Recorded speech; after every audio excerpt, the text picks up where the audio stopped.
On the morning of July 29th, 2025, the Earth didn't just tremble, it changed. At precisely 11:24 in the morning, local time, a magnitude 8.8 earthquake struck off the eastern coast of Russia's Kamchatka Peninsula, unleashing a force so immense it rivaled the most catastrophic quakes in modern history. But this was no ordinary seismic event. It didn't simply shake a remote corner of the Pacific. It subtly twisted the planet's rotation, shifted its axis, and reawakened ancient volcanoes with chilling precision. A planetary convulsion felt not just in the ground beneath us, but in the very rhythm of time itself. The quake's epicenter lay about 119 kilometers or 74 miles east-southeast of Petropavlovsk-Kamchatsky, an area perched precariously along the volatile Kuril-Kamchatka subduction zone. Here, the immense Pacific plate is relentlessly diving beneath the North American plate, creating one of the most tectonically violent intersections on the planet. According to seismic models released by the United States Geological Survey, the rupture zone spanned an extraordinary 480 kilometers in length and 160 kilometers in width, or roughly 300 by 100 miles. Along that rupture, the fault tore apart with up to 9 meters or nearly 30 feet of slip, violently realigning the plates in a matter of seconds. This was no deep tremor buried in Earth's interior. At just 20 kilometers or 12.4 miles below the seafloor, the quake's shallow focus allowed seismic energy to erupt directly into the overlying ocean. The displacement of the seafloor sent immense pressure into the Pacific waters above, generating tsunami alerts across nearly the entire Pacific basin. From the Alaskan coast to the shores of Chile, governments issued warnings and advisories. In Japan, tsunami sirens pierced the air as emergency teams urged residents to evacuate to higher ground. Even in Hawaii and coastal California, monitoring centers activated emergency protocols. While global alerts raised fears of a Pacific-wide catastrophe, the tsunami that followed was mercifully less destructive than the worst-case projections.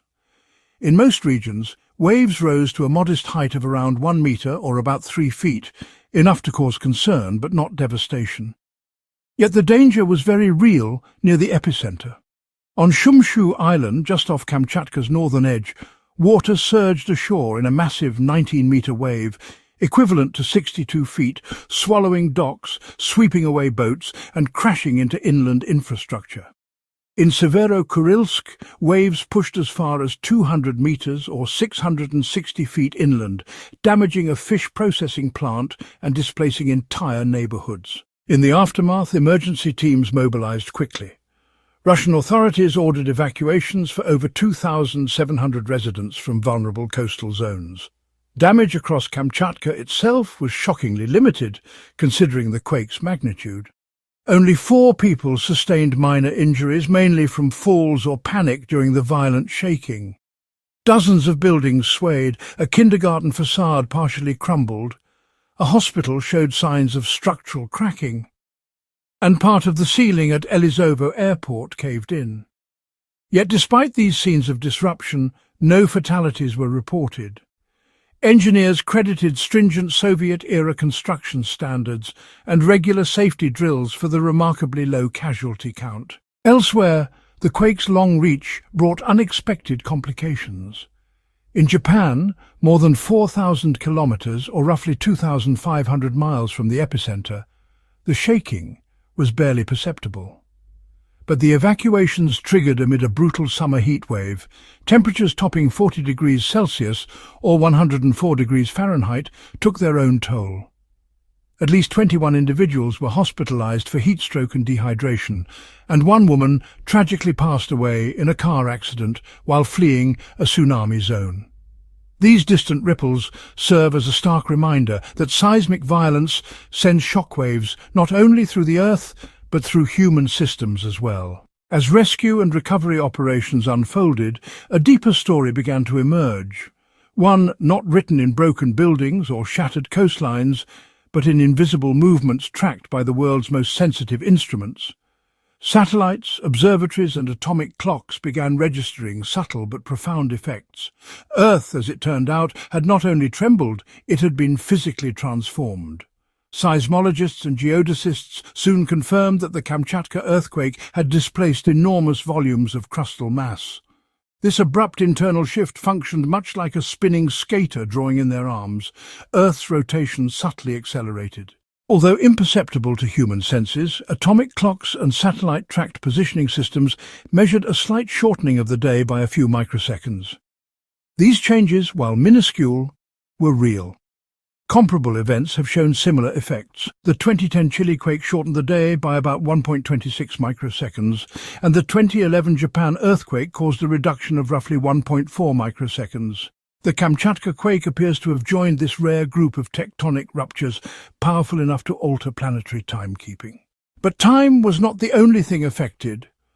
Earth's mass realignment also produced a shift in the planet's figure axis, the line around which its internal mass is balanced.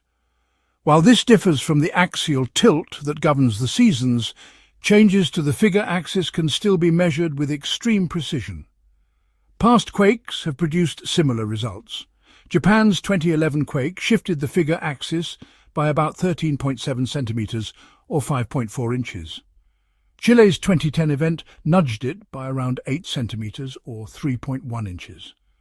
Though early models are still being refined, the Kamchatka rupture likely triggered a comparable figure axis migration. Russian geophysical teams reported that sections of southern Kamchatka shifted southeastward by nearly 2 meters, or about 6.6 feet. For comparison, Japan's Honshu Island moved more than 2.4 meters, or nearly 8 feet, during the 2011 Tohoku quake. These shifts may seem modest, but they carry significant consequences when viewed at planetary scale. Such tectonic rearrangements alter Earth's moment of inertia, the very property that governs its rotational stability. With mass drawn closer to the axis, Earth spins just a fraction faster. These are not abstract theories, they are directly observable changes confirmed by instrumentation. Despite sensational headlines claiming that Earth's tilt shifted or that the planet had wobbled off course, scientists quickly clarified the facts. The 23.4-degree axial tilt that defines our seasons remains completely unchanged. No internal seismic event, regardless of magnitude, has the capacity to alter Earth's obliquity.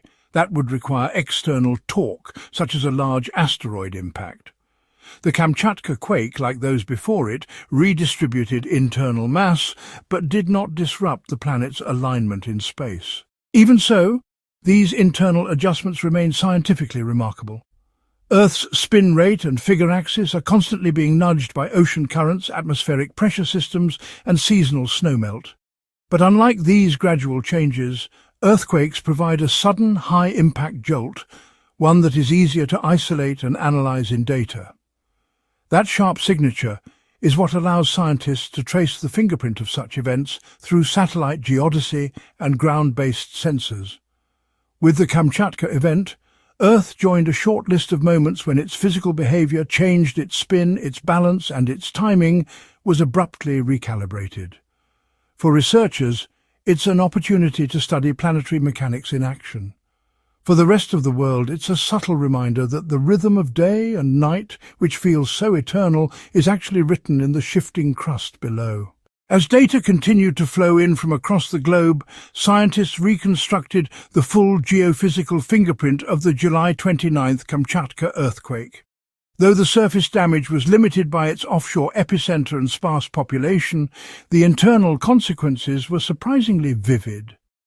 Earth's crust, already in slow, constant drift, had been jolted with such force that its rotation, balance, and even the very length of a day were measurably changed.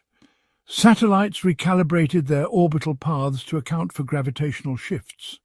Deep space positioning networks made sub-centimeter corrections for redistributed mass. Atomic clocks registered the altered beat of Earth's spin.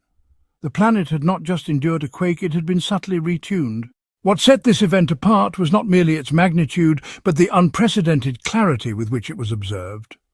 Never before had so many systems, from GPS arrays and ocean buoys to seismic observatories and satellite sensors, been aligned to capture a megathrust event in such detail.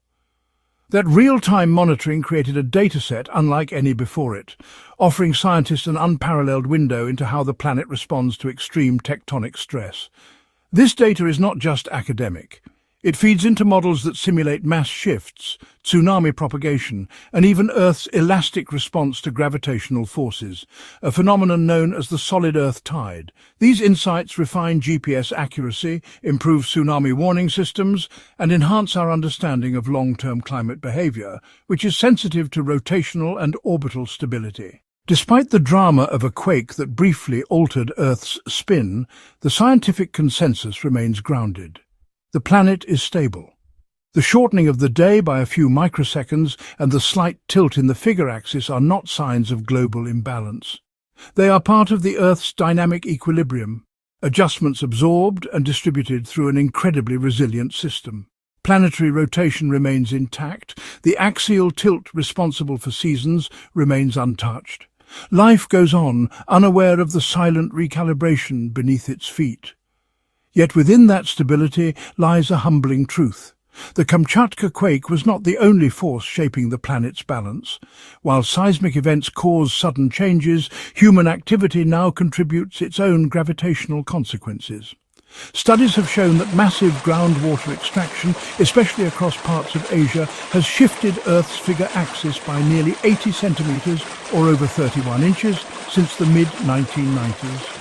That displacement, driven by pumping fresh water and ultimately transferring it to the oceans, has already surpassed the shifts caused by many earthquakes.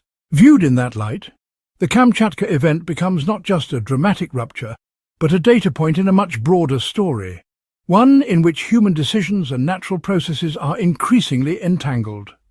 While tectonic events like Kamchatka's deliver brief but intense reminders of Earth's power, the ongoing redistribution of mass due to climate change, melting glaciers and shifting ocean volumes may ultimately have a greater and more lasting influence on Earth's rotational behavior. And still, the quake left behind something profound. A moment of planetary recalibration, captured in high definition by the instruments humanity has placed in the sky and embedded in the ground. It was a planetary-scale experiment, unplanned, unrepeatable, but deeply illuminating. A reminder that for all our advances in technology and modelling, Earth remains a living system, one that groans, shifts, flexes, and continues. The broader lesson is not one of fear, but of reverence. Earth has always moved, always changed, always adapted. The Kamchatka rupture was a sharp jolt in a sentence still being written, part of a tectonic narrative that stretches back billions of years. For those watching closely, it was a signal, a tuning fork struck deep within the planet, sending vibrations into the fabric of space and time. And for those listening, those studying the tremors, reading the satellite trails and decoding the atomic beats of our spinning world, it was a reminder of how deeply we are tied to Earth's internal rhythm.